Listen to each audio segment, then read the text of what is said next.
YS Vivekananda Reddy హత్య కేసులో దర్యాప్తు పూర్తయిందని సిబిఐ ఈరోజు సుప్రీంకోర్టుకు తెలియజేసింది. ఇదివరకు ఈ కేసులో వివేకానంద రెడ్డి కుమార్తె వైఎస్ సునీత సుప్రీంకోర్టులో ఒక పిటిషన్ వేశారు. గతంలో తెలంగాణ హైకోర్టు ఈ కేసులో అవినాష్ రెడ్డికి ముందస్తు బెయిల్ మంజూరు చేసింది. అయితే ఈ ముందస్తు బెయిల్ని రద్దు చేయాలి అంటూ సునీత సుప్రీంకోర్టుకు వెళ్లారు. గత విచారణ సమయంలో సుప్రీంకోర్టు సిబిఐని 3 అంశాలపైన క్లారిటీ అడిగింది. 1, దర్యాప్తు ఇంకా కొనసాగించాల్సిన అవసరం ఉందా? 2, ఒకవేళ దర్యాప్తును కొనసాగిస్తూనే ట్రయల్ కూడా మొదలు పెట్టడానికి, అంటే 2 ట్రయల్ దర్యాప్తు 2 ఏకకాలంలో చేయడానికి ఏమైనా అవకాశం ఉందా? దీనిపైన మీ అభిప్రాయం చెప్పండి. 3వ అంశం, ఇటీవల ఈ ఏడాది ఫిబ్రవరిలో కడప కోర్టులో ఏపీ పోలీసులు ఒక రిపోర్ట్ దాఖలు చేశారు. అదేంటంటే గతంలో సిబిఐ దర్యాప్తు అధికారిగా ఉన్న రామ్ సింగ్ తో పాటు సునీత దంపతుల పైన కేసు నమోదైంది. ఏపీ పోలీసులు కేసు నమోదు చేశారు. వీళ్ళు ఈ కేసులో ఉన్న సాక్షుల్ని బెదిరిస్తున్నారు. సిబిఐ రామ్ సింగ్, సునీత వీళ్ళంతా బెదిరిస్తూ ఉన్నారు.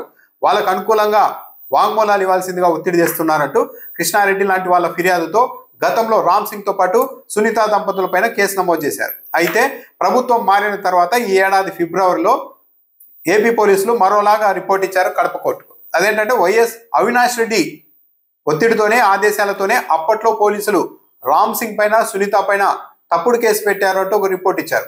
ఈ రిపోర్టు పైన మీ అభిప్రాయం ఏంటో చెప్పండి అని గత విచారణ సందర్భంగా సుప్రీంకోర్టు సిబిఐ అధికారులను ఆదేశించింది.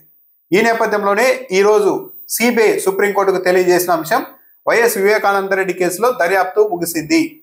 ఒకవేళ సుప్రీంకోర్టు ఇంకా దర్యాప్తు కొనసాగించాల్సిన అవసరం ఉంది అని ఆదేశాలు ఇస్తే అప్పుడు దాన్ని మేము కొనసాగిస్తాం. మా వరకు అయితే మాకు తెలిసి దర్యాప్తు అయితే పూర్తయింది అని సిబిఐ కోర్టు చెప్పింది. ఈరోజు ఎంఎం సుందరేష్ ధర్మాసనం ఈ పిటిషన్ మరోసారి విచారించబోతోంది.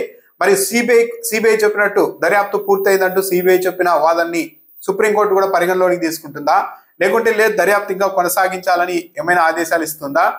దర్యాప్తు పూర్తయిందంటూ సిబిఐ చెప్పిన అంశం పైన వైఎస్ సునీత తరఫు న్యాయవాదులు అంగీకరిస్తారా, అభ్యంతరాలు చెప్తారా అన్న దాన్ని బట్టి చూడాలి. ఒకవేళ సుప్రీంకోర్టు కూడా సిబిఐ చెప్పింది కాబట్టి ఇక దర్యాప్తు కొనసాగించాల్సిన అవసరం లేదు అని అనుకుంటే వైఎస్ అవినాష్ రెడ్డి బెయిల్ రద్దు చేయాలన్న పిటిషన్ పైన కూడా అది కూడా విచారించే అవకాశం లేదు, ముగించవచ్చు. అంటే బెయిల్ రద్దు అన్నది ఇంకా సాధ్యం కాకపోవచ్చు. గత విచారణ సందర్భంగా కూడా సునీత వెళ్ళింది, వైఎస్ అవినాష్ రెడ్డి బెయిల్ రద్దు చేయాలి, వీళ్ళు సాక్షుల్ని బెదిరిస్తున్నారు, ఈ ఏడాది ఫిబ్రవరిలో కడప పోలీసులు కడప కోర్టులో వేసిన క్లోజర్ రిపోర్టును కూడా పరిగణలోకి తీసుకోండి, వీళ్ళు బెదిరిస్తున్నారు కాబట్టి బెయిల్ రద్దు చేయాలని కోరారు. లేదు ఇక దర్యాప్తు పూర్తయిందని సిబిఐ చెప్తోంది కాబట్టి ఇంకా సుప్రీంకోర్టు కూడా దానికి అంగీకరిస్తే, సునీత తరఫున న్యాయవాదులు ఏమీ అభ్యంతరం తెలపకపోతే ఇక బెయిల్ రద్దు అవకాశం కూడా ఉండకపోవచ్చు. కాబట్టి ఈరోజు సుప్రీంకోర్టులో దీనిపైన విచారించనున్నారు. సిబిఐ అయితే ఈ విషయం చెప్పింది దర్యాప్తు పూర్తయిందని.